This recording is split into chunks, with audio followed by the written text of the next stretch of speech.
Shalom Bapak Ibu dan Saudara yang terkasih di dalam Tuhan Yesus Kristus. Sesaat lagi kita akan mengikuti ibadah raya online GBI Rayon 1G. Ibadah ini akan disertai dengan perjamuan kudus yang dipimpin langsung oleh Gembala Sidang kita, Bapak Pendeta Dr. Insinyur Niko Nyoto Raharjo. Oleh karena itu, bagi Bapak Ibu Saudara dapat mempersiapkan roti dan anggur. Atau bila tidak ada dapat diganti dengan sirup dan biskuit. Mari persiapkan hati kita untuk datang di hadirat Tuhan yang kudus. Selamat beribadah, Tuhan Yesus memberkati.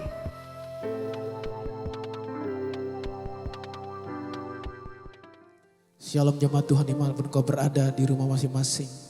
Hari ini kita akan menyembah Tuhan. Kita adalah bait kudusnya yang suci. Dia hadir di baitnya. Dimana kau berada di rumah masing-masing. Haleluya. Mari siapkan hati kita untuk menyembah Tuhan. Mari sama-sama angkat pujian ini. Katakan, Tuhan hadir di bait sucinya. Tuhan hadir di bait sucinya. Tuhan ada di tatanya. Kami bawa korban pujian bagi Yesus buat kasih-Nya. Ku rasakan kehadirannya. Ku dengar suara berseru.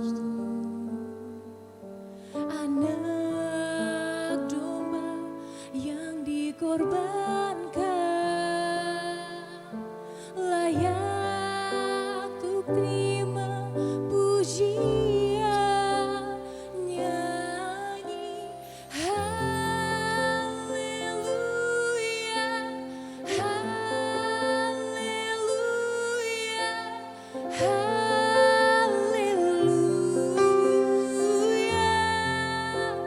Nyanyi haleluya, haleluya, haleluya. Mari terus katakan pujian ini. Haleluya. Haleluya. Haleluya.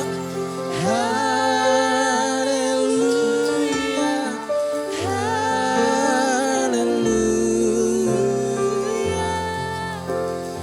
Nyanyi haleluya. Haleluya. Haleluya. Nyanyi haleluya.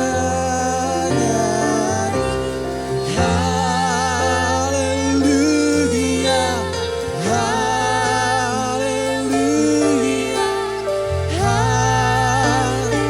Ku nyanyi haleluya. Nyanyi haleluya. Haleluya. Mari jemaat Tuhan terus katakan nyanyi haleluya.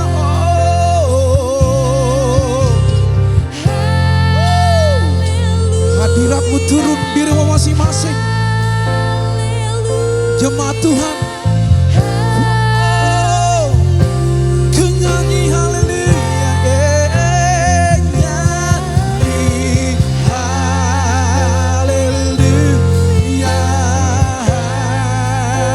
Haleluya. Haleluya. Nyanyi haleluya. Nyanyi haleluya.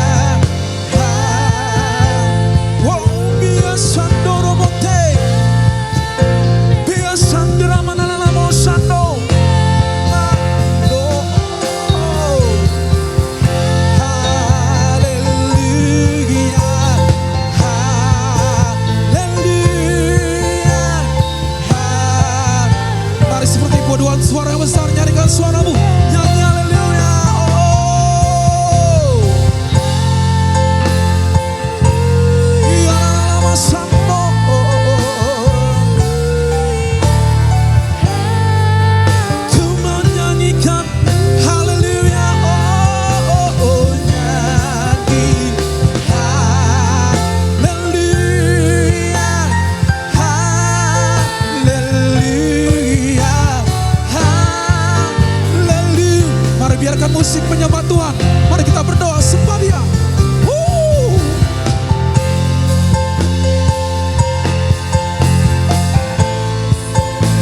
Tuhan Yesus, kemuliaan-Mu, hadirat-Mu turun di rumah masing-masing jemaat Tuhan. Sembah Dia dengan segenap hatimu. Tidak sando, tidak sando.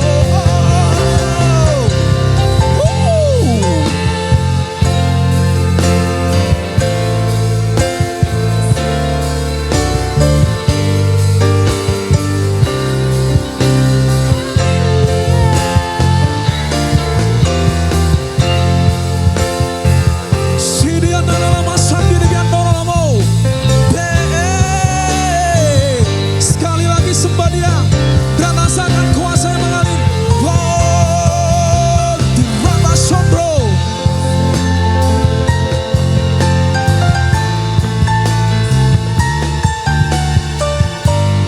Ira Sande.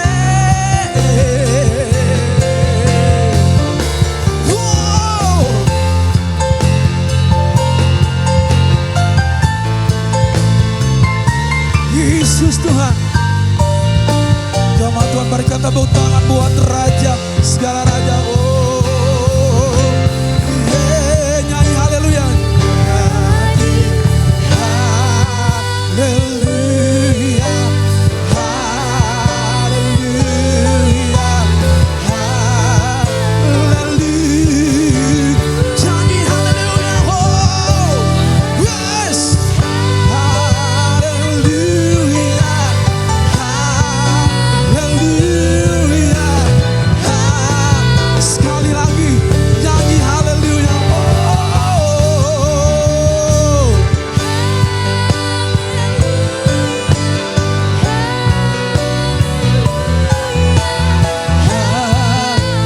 Haleluya. Nyanyi haleluya. Haleluya.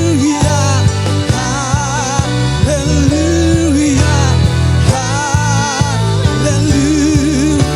Haleluya. Haleluya. Sekali lagi haleluya. Haleluya.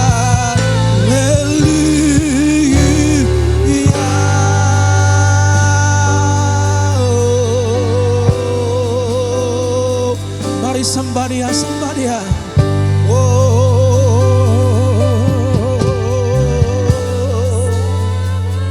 Mari sembah Dia, saudaraku. Sembah Dia.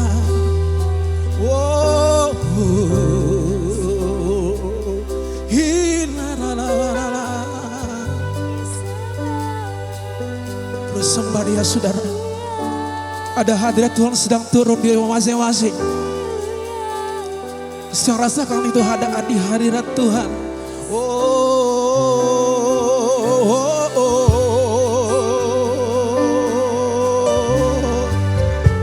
Inalala Sando, kuasa-Mu Tuhan, kuasa-Mu Tuhan tercurah.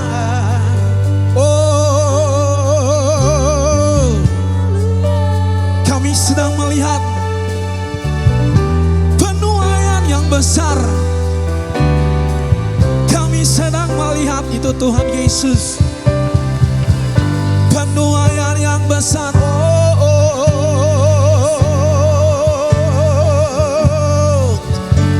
Ku menaikkan nyanyian, nyanyian para penuai di akhir zaman ini.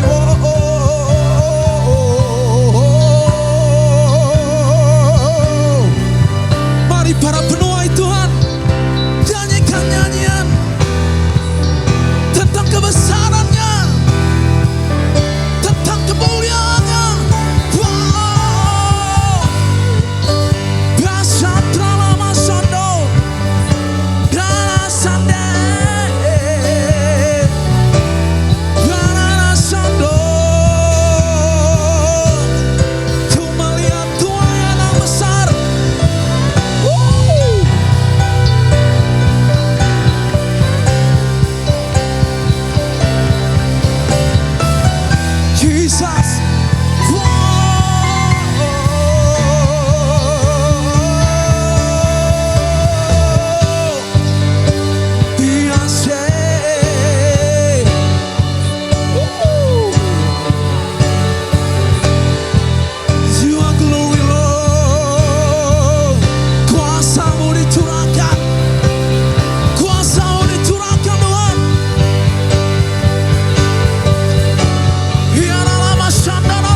Kuasanya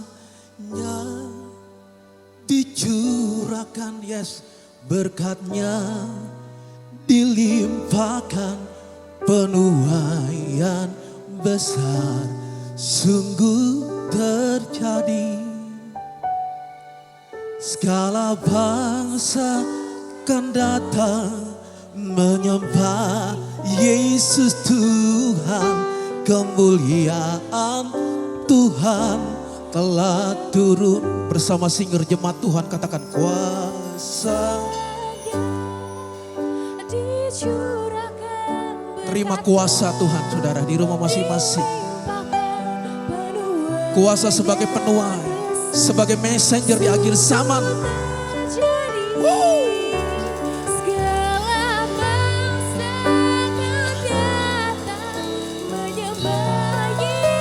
Terus jemaat Tuhan, jaringkan suaramu dan terima kuasa penuaian, kuasanya. Oh.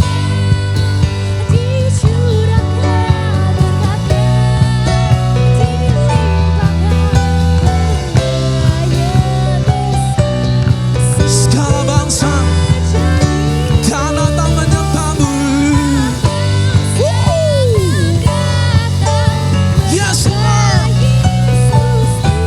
Penuaian.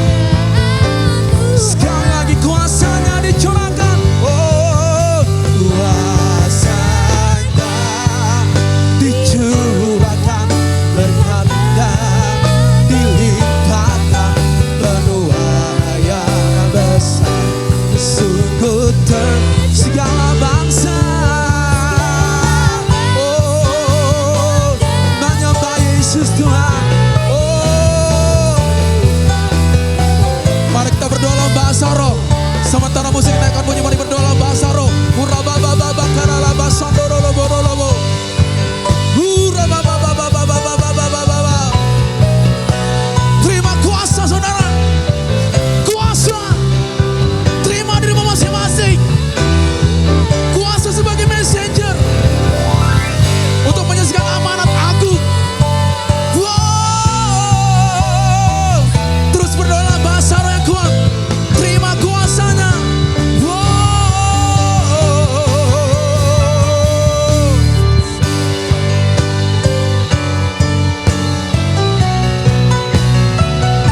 Inalala Shando. Wow. Yesus, Tuhan Yesus. Bangsa-bangsa akan menyembah Tuhan Yesus.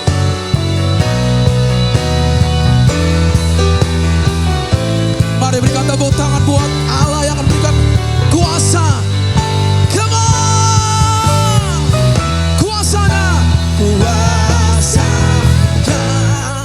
dicurahkan, berkatnya dilimpahkan, penuaian besar sungguh terjadi. Segala bangsa kan datang menyembah Yesus Tuhan. Sekali lagi kuasanya dicurahkan. Woralabashanda. Kuasanya dicurahkan, dilimpahkan, penuaian besar sungguh segala bangsa.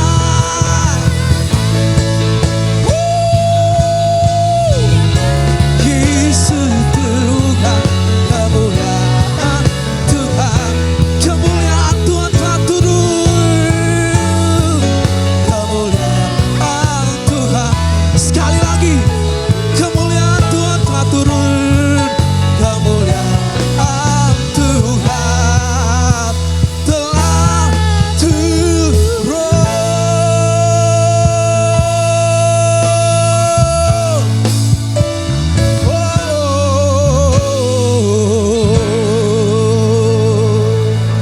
Angkat tanganmu tinggi-tinggi saudara. Terimalah kuasa sebagai messenger di akhir zaman untuk menyaksikan amanat agung Tuhan Yesus. Terima kasih Tuhan Yesus. Segala hormat kemuliaan bagi namamu di tempat yang maha tinggi. Dalam nama Yesus, semua umat Tuhan sama-sama katakan Haleluya. Shalom semuanya. Alkitab berkata bahwa Kristus telah mati karena dosa-dosa kita. Dia dikuburkan, tetapi pada hari yang ketiga dia dibangkitkan. Setelah itu selama 40 hari Tuhan Yesus menampakkan diri kepada lebih dari 500 murid-muridnya untuk membuktikan bahwa dia hidup. Dan dengan disaksikan oleh murid-muridnya, Tuhan Yesus terangkat ke sorga. Pesan terakhir Tuhan Yesus kepada murid-muridnya seperti yang tertulis dalam Kisah Para Rasul 1 ayat 8. Tetapi kamu akan menerima kuasa kalau Roh Kudus turun ke atas kamu, dan kamu akan menjadi saksiku di Yerusalem dan di seluruh Yudea dan Samaria dan sampai ke ujung bumi. Kalau saudara adalah murid Tuhan Yesus, berarti pesan ini juga buat saudara dan saya. Setelah Tuhan Yesus terangkat ke sorga, 120 murid-murid berkumpul di kamar loteng di Yerusalem. Mereka melakukan ini karena Tuhan Yesus memerintahkan agar mereka jangan pergi dari kota Yerusalem sebelum diperlengkapi dengan kuasa dari tempat tinggi. Apa yang mereka lakukan? Mereka semua bertekun dengan sehati dalam doa bersama-sama. Artinya mereka berdoa, memuji dan menyembah Tuhan dalam unity siang dan malam. Ini adalah prinsip restorasi Pondok Daud. Setelah 10 hari mereka melakukan itu, pada hari raya Pentakosta, tiba-tiba terdengarlah seperti tiupan angin keras di ruangan itu. Kemudian tampaklah lidah-lidah seperti nyala api, bertebaran dan hinggap kepada mereka masing-masing. Dan mereka dipenuhi dengan Roh Kudus, dengan tanda awal berbahasa roh. Setelah itu mereka dipakai oleh Tuhan untuk menjadi saksinya. Mereka melakukan amanat agung Tuhan Yesus. Peristiwa pencurahan Roh Kudus ini kita sebut sebagai Pentakosta yang pertama. Ku mau hidup seturut kehendak Tuhan. Ku mau memberi semua yang ku dapat berikan. Ku mau cinta Dia lebih dari semua. Ku tak dapat membalas kasih-Nya. Ku mau hidup seturut kehendak Tuhan. Ku mau memberi semua yang ku dapat berikan. Ku mau cinta Dia lebih dari semua. Ku tak dapat membalas kasih-Nya. Ku tak dapat membalas kasih-Nya.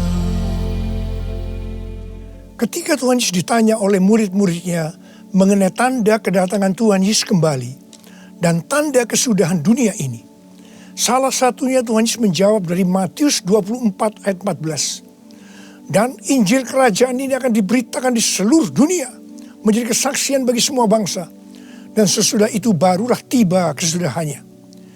Jadi Tuhan Yesus akan datang kembali setelah Injil kerajaan diberitakan di seluruh dunia, menjadi kesaksian bagi semua bangsa. Tuhan Yesus pasti datang kembali.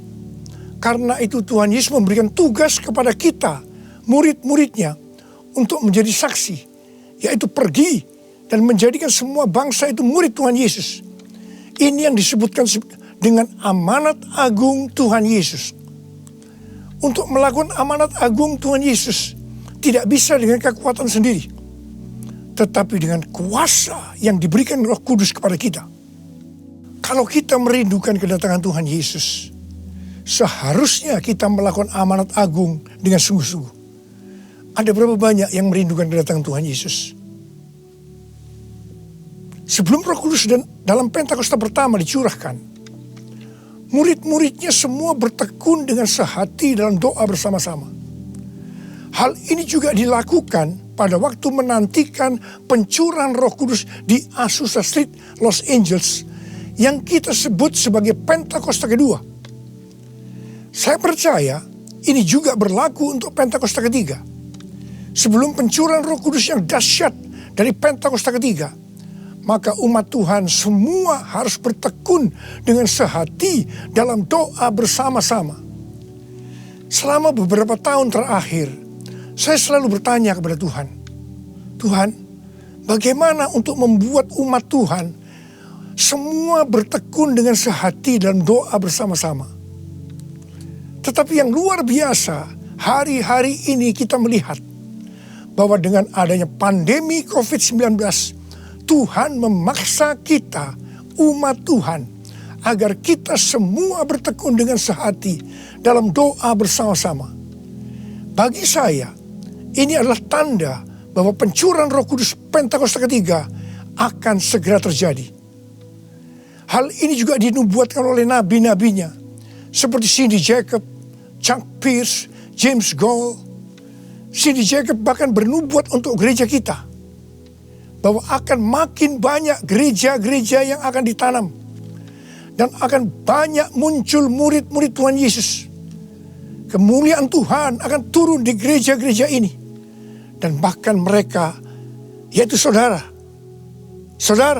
akan diutus sampai ke ujung-ujung bumi. Sedangkan James Goll melihat bahwa orang-orang di Indonesia sedang catching the fire.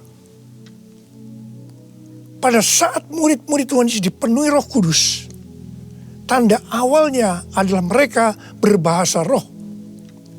Saya rindu agar saudara semua dibaptis Roh Kudus dengan tanda awal berbahasa roh, karena banyak manfaatnya.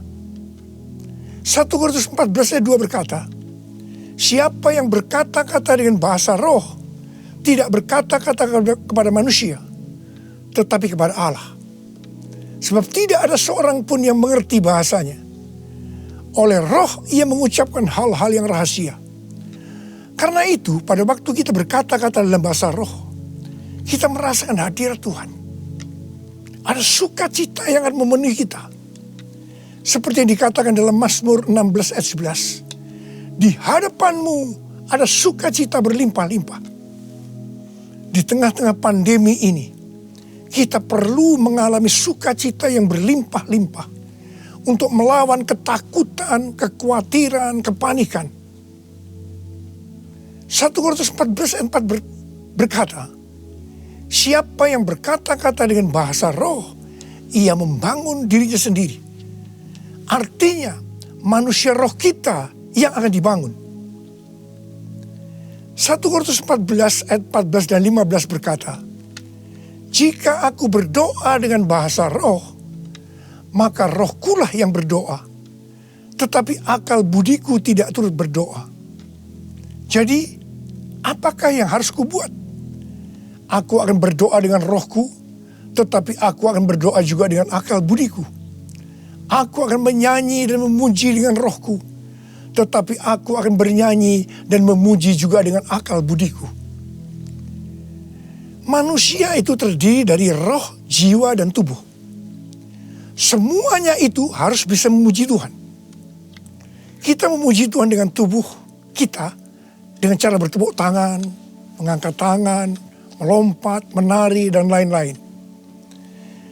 Dan kita memuji Tuhan dengan akal budi kita, jiwa kita, kalau kita menggunakan bahasa yang kita mengerti. Contoh bahasa Indonesia, bahasa Inggris, Mandarin, dan lain-lain. Dan roh kita akan berdoa, memuji, dan menyembah kalau kita berbahasa roh.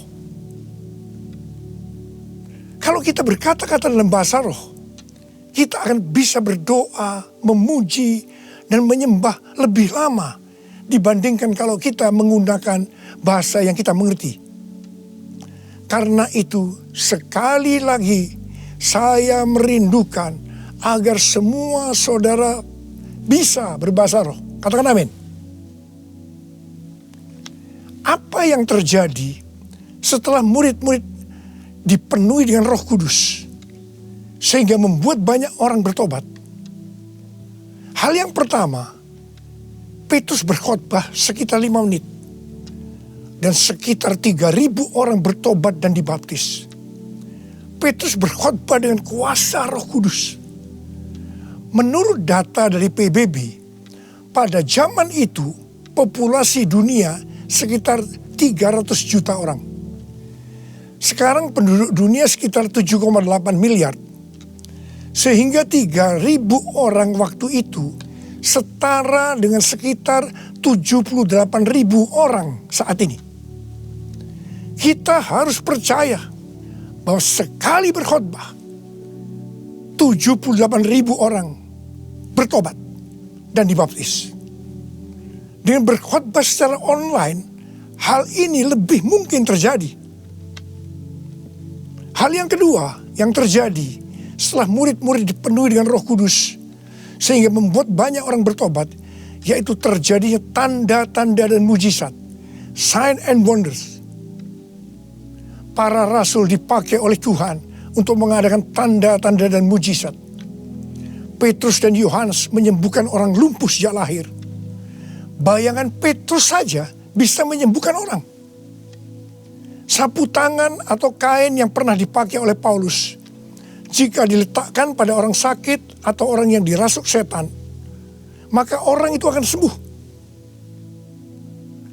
Tuhan Yesus berkata dalam Markus 16 ayat 15 sampai dengan 18, bahwa kalau kita pergi untuk memberitakan Injil, maka tanda-tanda dan mujizat, sign and wonder akan menyertai kita. Sejak tahun 2006, saya diperintahkan Tuhan untuk mengadakan kebaktian kesembuhan ilahi. Selama 14 tahun, saya sudah mengadakan 318 kali kebaktian kesembuhan ilahi. Setiap kali saya berkhotbah, pasti saya memberitakan Injil. Dan tanda-tanda dan mujizat terjadi. Saya diperkenankan oleh Tuhan untuk melihat dan mengalami mujizat seperti yang dilakukan oleh Tuhan Yesus 2000 tahun yang lalu. Pada waktu acara lawatan Roh Kudus Pulihkan Indonesiaku tanggal 29 Mei yang lalu, Cindy Jacob bernubuat bahwa Indonesia akan menjadi sangat penting dalam sejarah kekristenan. Mujizat-mujizat seperti orang buta melihat, orang tuli mendengar akan merupakan hal yang biasa yang akan terjadi di gereja-gereja lokal. Wow, orang-orang muda akan mendapatkan jubah mujizat. Ini adalah Pentakosta yang ketiga. Haleluya. Hal yang ketiga yang terjadi setelah murid-murid dipenuhi dengan Roh Kudus, sehingga membuat banyak orang bertobat, yaitu cara hidup jemaat berubah. Yang pertama, mereka bertekun dalam pengajaran rasul-rasul dan dalam persekutuan. Ini bisa diartikan mereka suka membaca Alkitab. Judul Mazmur 119 yang merupakan pasal dengan ayat terpanjang dalam Alkitab adalah bahagianya orang yang hidup menurut firman Tuhan. Jadi orang yang hidup sesuai dengan firman Tuhan itu akan berbahagia. Dalam pandemi COVID-19 kita harus banyak membaca, merenungkan dan melakukan firman Tuhan agar supaya kita berbahagia. Sehingga kita bisa mengatasi segala dampak yang buruk akibat pandemi COVID-19. Mazmur 119 ayat 105 berkata, firman-Mu itu pelita bagi kakiku dan terang bagi jalanku. Firman-Mu pelita bagi kakiku, terang bagi jalanku. Firman-Mu pelita bagi kakiku, terang bagi jalanku. Waktu ku bimbang dan hilang jalanku, tetaplah Kau di sisiku. Dan takkan ku takut asal Kau di dekatku, besertaku selamanya.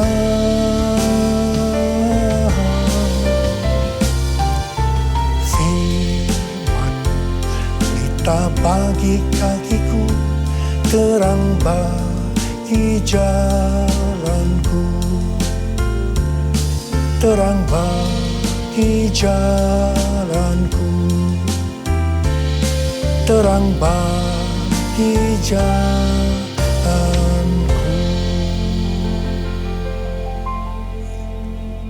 Tuhan memberikan tema tahun 2020 adalah tahun dimensi yang baru. Kita tidak pernah menyangka bahwa tahun dimensi yang baru adalah seperti sekarang ini. Di mana dengan adanya pandemi COVID-19, kita sekarang memasuki new normal. Ayat emas yang Tuhan berikan adalah dari 2 Korintus 3 ayat 18 dan Ulangan 28 ayat 13 dan 14. Melalui dua ayat emas ini, Tuhan berkata bahwa kalau kita makin serupa dengan gambar Yesus, yang berarti kemuliaan Dia di dalam kita semakin besar, maka berkat secara jasmani yang akan kita terima akan semakin besar. Kita diberkati untuk menjadi berkat. Katakan amin. Engkau diangkat menjadi kepala dan bukan ekor. Engkau akan tetap naik dan bukan turun. Wow. Tanggal 1 Januari 2020, saya digerakkan oleh Roh Kudus untuk berkata bahwa memasuki tahun 2020 dalam bekerja mencari nafkah tidak bisa dengan cara yang lama, tetapi harus menuruti firman Tuhan, tuntunan Tuhan. Ternyata hal-hal ini yang sedang terjadi. Kita sedang memasuki resesi ekonomi secara global.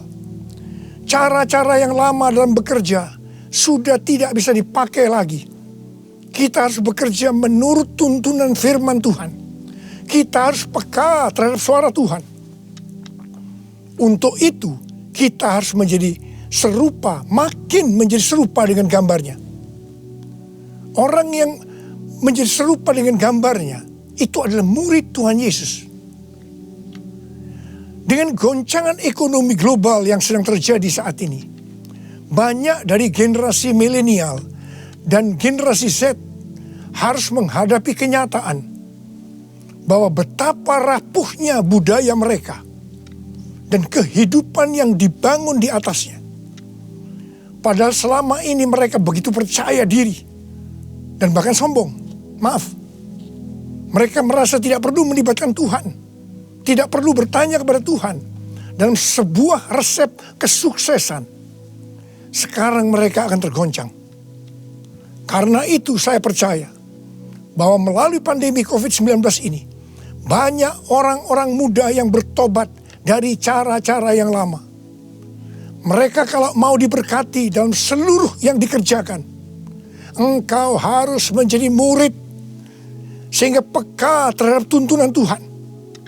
Tidak salah kalau akan terjadi kebangkitan generasi Yeremia, yaitu anak-anak muda yang dipenuhi dengan Roh Kudus, cinta mati-matian kepada Tuhan Yesus, tidak kompromi terhadap dosa, dan akan memenangkan banyak jiwa. Hal yang kedua, cara hidup jemaat berubah. Mereka selalu berkumpul memecahkan roti dan berdoa. Ini bisa dikatakan bahwa mereka hidup dalam unity dan suka berdoa. Yang ketiga, cara hidup jemaat berubah. Mereka suka memberi. Suka memberi. Sehingga tidak ada yang berkekurangan.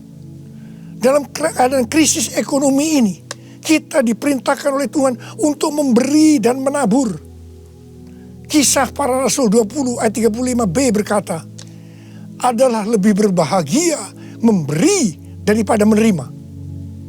Saudara harus saling memperhatikan mereka-mereka yang ada di kul-kul. Cara hidup jemaat berubah. Mereka selalu bergembira dan dengan tulus hati sambil memuji Allah. Jadi, mereka semua suka membaca Alkitab suka berdoa, unity, suka memberi, suka memuji Allah dengan gembira dan tulus hati. Dan dikatakan mereka disukai semua orang.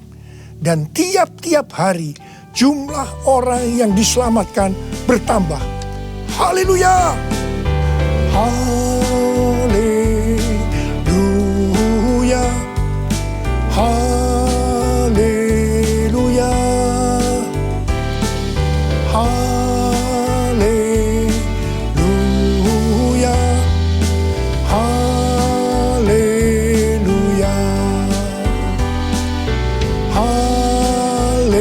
Haleluya! Haleluya! Kemudian, apa yang terjadi setelah itu? Goncangan terjadi. Aniaya yang hebat terjadi kepada orang-orang percaya di Yerusalem. Selain rasul-rasul, mereka semua harus lari ke seluruh daerah Yudea dan Samaria. Dan pada akhirnya ke ujung bumi. Mereka selama ini berada di zona nyaman di Yerusalem. Mereka biasa berkumpul dalam unity, membaca Alkitab, berdoa, dan memuji bersama-sama dengan sukacita. Suka memberi, sehingga tidak ada yang berkekurangan. Mereka berpikir menjadi orang Kristen hanya seperti itu. Mereka lupa bahwa mereka harus pergi menginjil. Caranya bagaimana? Aniaya diizinkan oleh Tuhan. Saya percaya melalui goncangan pandemi COVID-19 ini, kita umat Tuhan yang selama ini ada di zona nyaman, juga akan dipaksa untuk melakukan amanat agung Tuhan Yesus, yaitu pergi menjadikan semua bangsa murid Tuhan Yesus. Katakan amin. Selain goncangan, juga terjadi perubahan paradigma dalam pelayanan. Selama ini murid-murid Tuhan Yesus mempunyai pengertian bahwa yang memperoleh keselamatan hanya orang-orang Yahudi saja. Tetapi dengan adanya pertobatan dari Kornelius yang bukan orang Yahudi, dan Roh Kudus turun ke atas mereka dan mereka berbahasa roh. Dengan perdebatan yang cukup panjang, akhirnya lewat kesaksian Petrus, para rasul dan seluruh orang percaya di Yudea dapat menerima bahwa keselamatan bukan hanya untuk orang Yahudi saja, tetapi untuk semua bangsa, termasuk bangsa Indonesia. Katakan amin. Dengan adanya pandemi COVID-19, kita juga mengalami perubahan paradigma dalam pelayanan kita.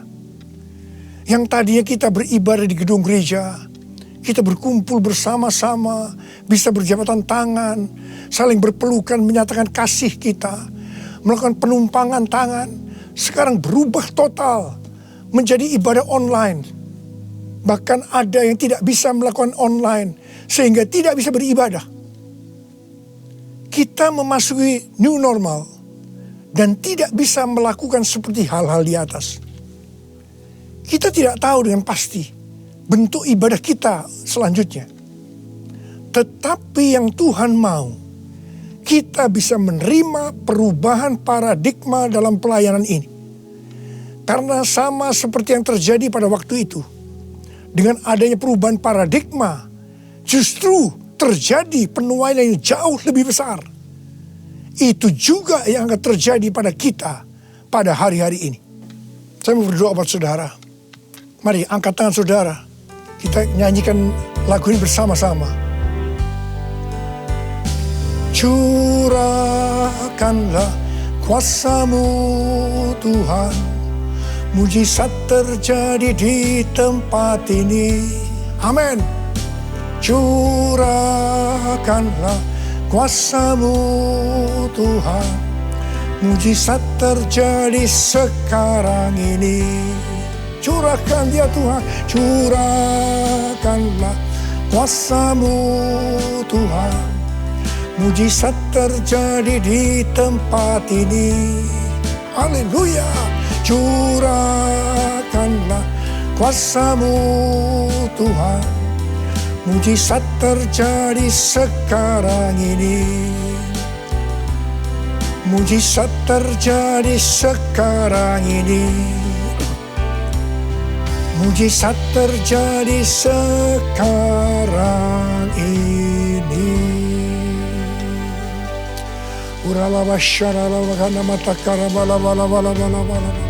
Mari kita berbahasa roh. Kita berbahasa roh saat ini.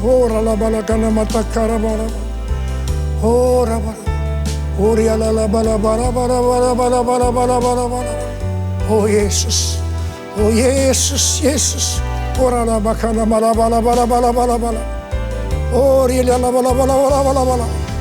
Mujizat terjadi di tempat ini sekarang ini. Jamah anak-anak-Mu ya Tuhan. Mereka yang sakit disembuhkan oleh Tuhan. Yang terdampak oleh krisis ekonomi dipulihkan oleh Tuhan. Terima berkat Tuhan. Mujizat terjadi dalam hidupmu saat ini. Sembuh dalam nama Yesus. Sembuh dalam nama Yesus. Engkau akan dicukupkan, malah berkelimpahan di dalam segala hal. Terima. Tuhan, curahkan kuasa-Mu.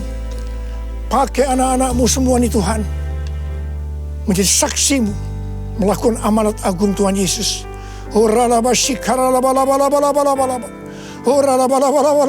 Tuhan, terima kasih. Perlindungan-Mu di masa pandemi ini buat anak-anak-Mu.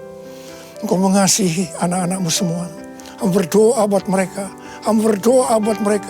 Kamu berdoa. Curahkan damai sejahtera-Mu pada mereka ya Tuhan. Terima kasih ya Bapak. Terima kasih Bapa. Dalam nama Yesus kami berdoa. Bersama-sama katakan amin. Mari saudara-saudara, kita akan masuk dalam perjamuan kudus. Kita akan mengingat ayat ini. Sebab setiap kali kamu makan roti ini dan minum cawan ini, kamu memberitakan kematian Tuhan sampai Ia datang. Perjamuan kudus adalah perjamuan Tuhan sendiri. Setiap kali kita masuk dalam perjamuan kudus, Tuhan selalu berkata, biarlah ini menjadi peringatan akan daku. Karena itu mari, arahkan hati saudara kepada kebaikan Tuhan. Kita akan mengingat kebaikan Tuhan. Mari, tundukkan kepala. Tuhan, siapakah kami ini sebelum kami mengenal Engkau? Kami semua orang berdosa. Upah dosa adalah maut, mati. Tapi Engkau yang tidak berdosa telah dijadikan dosa oleh karena kami. Engkau harus turun dari surga mulia, mati kami dengan penderitaan yang luar biasa. Sungguh betapa baiknya Engkau ya Tuhan. Engkau jadikan kami sebagai anak-anak-Mu. Engkau tuntun, Engkau bela, Engkau lindungi. Engkau tegur kalau kami salah. Engkau sembuhkan kami. Tuhan, itu Engkau ya Abah. Itu Engkau. Saudara, Tuhan akan memberkati saudara melalui perjamuan kudus. Tapi Tuhan mau kita makan dan minum dengan cara yang benar. Oleh karena itu sekarang masing-masing berdoa. Introspeksi. Lihat keadaan dirimu masing-masing. Jangan menyimpan dosa. Kalau saat ini Tuhan ingatkan ada dosa yang harus diselesaikan, langsung minta ampun. Katakan ampuni saya Tuhan. Ampuni saya Tuhan. Tuhan ampuni anak-anak-Mu Tuhan. Ampuni anak-anak-Mu ya Tuhan. Layakkan kami untuk masuk dalam perjamuan kudus hari ini. Betapa baiknya Engkau ya Tuhan di tengah-tengah pandemi ini. Engkau terus menyertai kami anak-anak-Mu. Terima kasih Bapa. Kami akan masuk dalam perjamuan kudus dengan hati yang penuh ucapan syukur. Dalam nama Yesus. Amin. Sekarang mari angkat roti di tangan kanan saudara tinggi-tinggi. Sebab apa yang telah kuteruskan kepadamu telah aku terima dari Tuhan. Yaitu bahwa Tuhan Yesus pada malam waktu Ia diserahkan mengambil roti. Dan sesudah itu Ia mengucap syukur atasnya. Dia memecah-mecahkannya dan berkata, inilah tubuhku yang diserahkan bagi kamu. Perbuatlah ini menjadi peringatan akan aku. Saudara yang kasih Tuhan, bukankah roti yang kita pecah-pecahkan ini adalah persekutuan kita dengan tubuh Kristus? Mari kita makan dalam nama Yesus.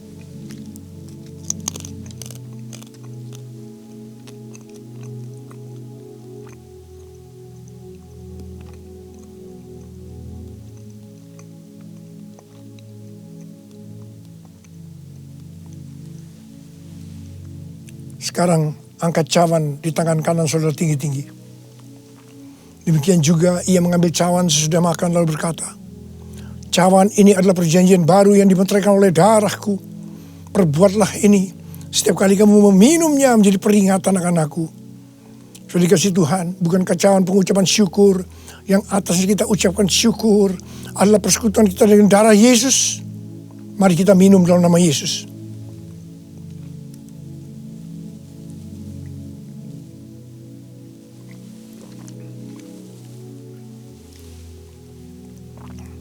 Mari, angkat tangan saudara. Ucapkan syukur. Dengan suara, jangan diam. Tuhan, kami terima kasih ya Tuhan. Kami bersyukur ya Tuhan, terima kasih. Terima kasih ya Tuhan. Kami bersyukur buat kebaikan Tuhan. Kami bersyukur buat kebaikan Tuhan. Oh, terima kasih. Terima kasih Yesusku. Terima kasih Yesusku. Puji syukur hanya bagi Tuhanku. Terima kasih Yesusku. Terima kasih Yesusku. Puji syukur hanya bagi Tuhanku. Puji syukur hanya bagi Tuhanku. Puji syukur hanya bagi Tuhanku.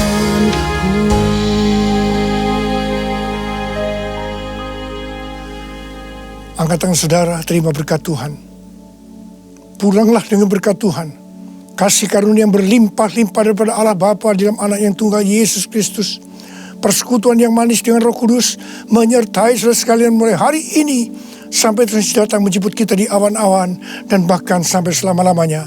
Yang percaya bersama-sama katakan amin.